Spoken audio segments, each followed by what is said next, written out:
hoje é sábado, dia de falar de esportes aqui na tela da HIT. Vou trazer para você as principais notícias dessa semana. Vamos lá? E daqui a pouquinho, neste sábado, o Atlético Mineiro entra em campo para disputar a final da Copa Sul-Americana contra o Lanús. O Galo sonha com um título após uma temporada difícil e com a chance de entrar para um grupo especial de vencedores do torneio.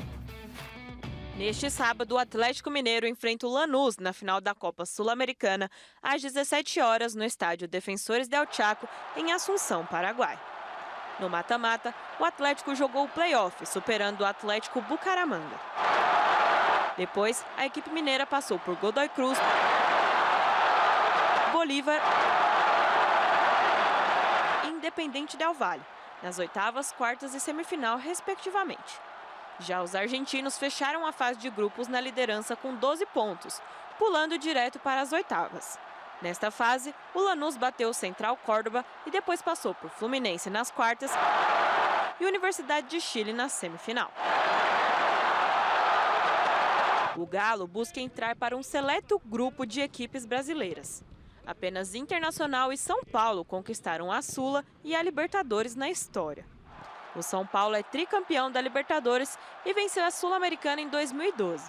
Já o Internacional é bicampeão do principal torneio do continente e foi campeão da Sula em 2008. Quem também busca uma dobradinha é o atacante Rony. O atacante pode se tornar o primeiro brasileiro bicampeão dos dois principais torneios continentais da América do Sul. Rony tem 2 Libertadores no currículo, ambas pelo Palmeiras em 2020 e 2021. O atacante foi importante nas 2 campanhas.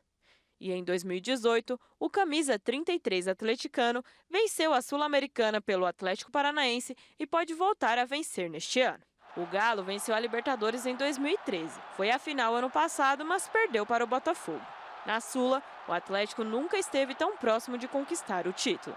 Em 2019, chegou a ser semifinalista, mas foi eliminado nos pênaltis. O título é o grande objetivo do Atlético na temporada. O clube enxerga a conquista como a chance de salvar um ano marcado por dificuldades e, ao mesmo tempo, iniciar 2026 com um impulso importante: a vaga direta na Libertadores.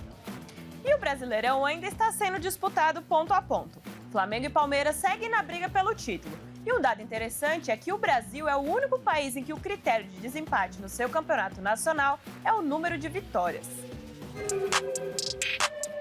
O Campeonato Brasileiro segue em aberto nessa reta final. Faltando poucas rodadas, Palmeiras e Flamengo se mantêm na briga. E esse cenário equilibrado reacende uma discussão polêmica: critério de desempate nas grandes ligas do mundo. Detalhe curioso é que apenas o Brasil utiliza o número de vitórias. Vamos ver qual o critério nos principais campeonatos do mundo.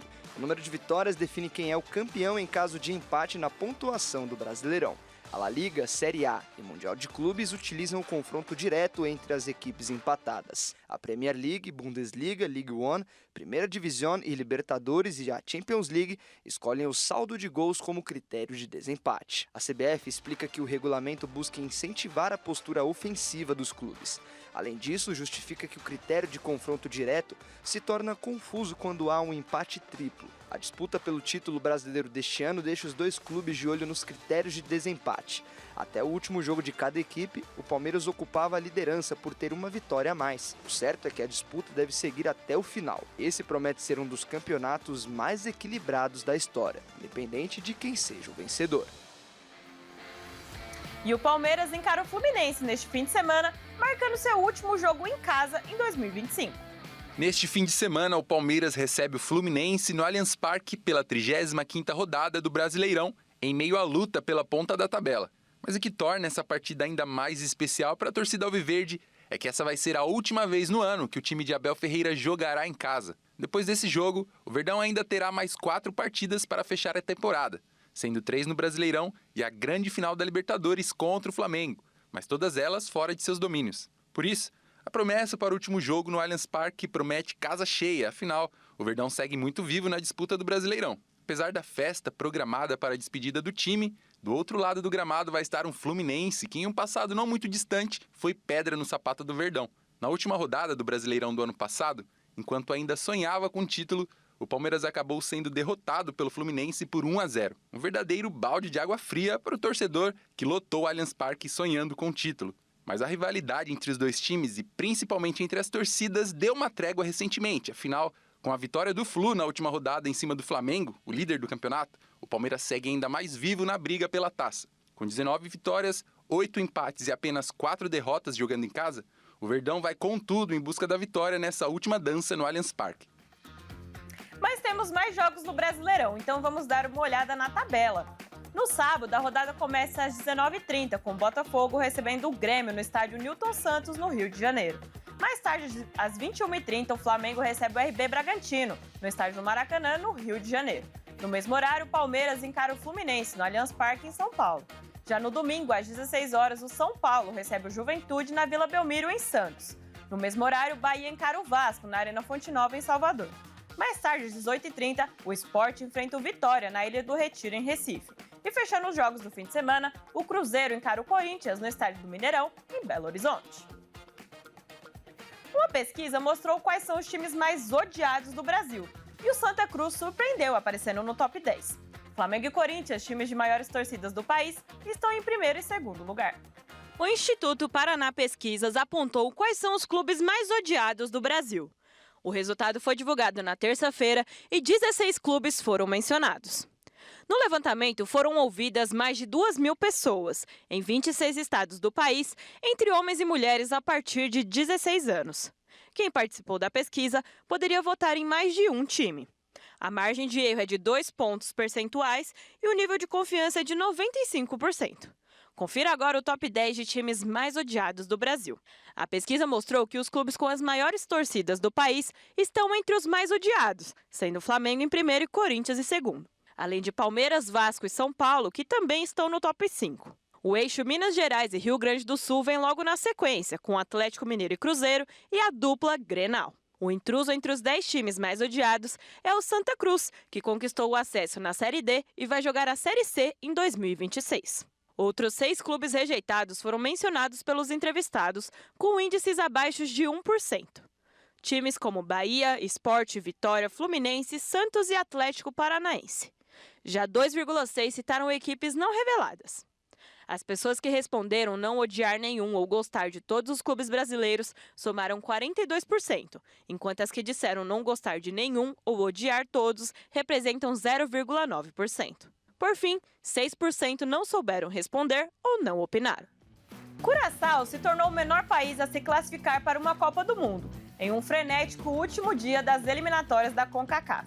Em comparação, o bairro do Grajaú, na zona sul de São Paulo, tem o dobro de habitantes do que o país do Caribe. Com 160 mil habitantes e uma seleção composta somente por jogadores nascidos na Holanda, Curaçao se tornou o menor país do mundo em tamanho a se classificar para uma Copa do Mundo. A emoção tomou a pequena nação insular do Caribe após o último dia das eliminatórias da CONCACAF para o Mundial de 2026, que vai ser realizado de forma conjunta por Canadá, Estados Unidos e México. Muito feliz, somos o menor país a chegar a uma Copa. Vamos mostrar a todos que podemos ser pequenos, mas temos corações grandes. Vamos mostrar que temos corações grandes. Curaçao fez história ao empatar por 0-0 com a Jamaica em Kingston, garantindo o primeiro lugar do Grupo B das eliminatórias da CONCACAF. Acostumada a ficar na parte inferior do ranking regional até uma década atrás, a equipe se torna, assim, a 5ª nação caribenha a chegar a uma Copa do Mundo, seguindo os passos de Cuba, Haiti, Jamaica e Trinidad e Tobago. O Panamá também comemorou a vaga na terça-feira, após derrotar El Salvador por 3-0. Panamá até a morte, segunda Copa do Mundo. Vamos em busca de mais. Continuamos trabalhando passo a passo. Vejam só, vamos para a Copa do Mundo. Em meio à euforia popular, o presidente panamenho José Raul Mulino chamou de patriotas aqueles que chegaram atrasados ao trabalho nesta quarta-feira por terem comemorado a classificação. O Haiti também teve motivos para festejar, retornando a uma Copa do Mundo meio século depois de sua primeira participação na Alemanha em 1974. A nação caribenha garantiu sua vaga após derrotar a Nicarágua por 2-0. Em contrapartida, Costa Rica e Honduras, as seleções centro-americanas com mais participações em Copas do Mundo, empataram na terça-feira, resultado que eliminou ambas da disputa do Mundial do ano que vem. Bom, por hoje é só. Eu volto no próximo sábado com mais informações dos esportes.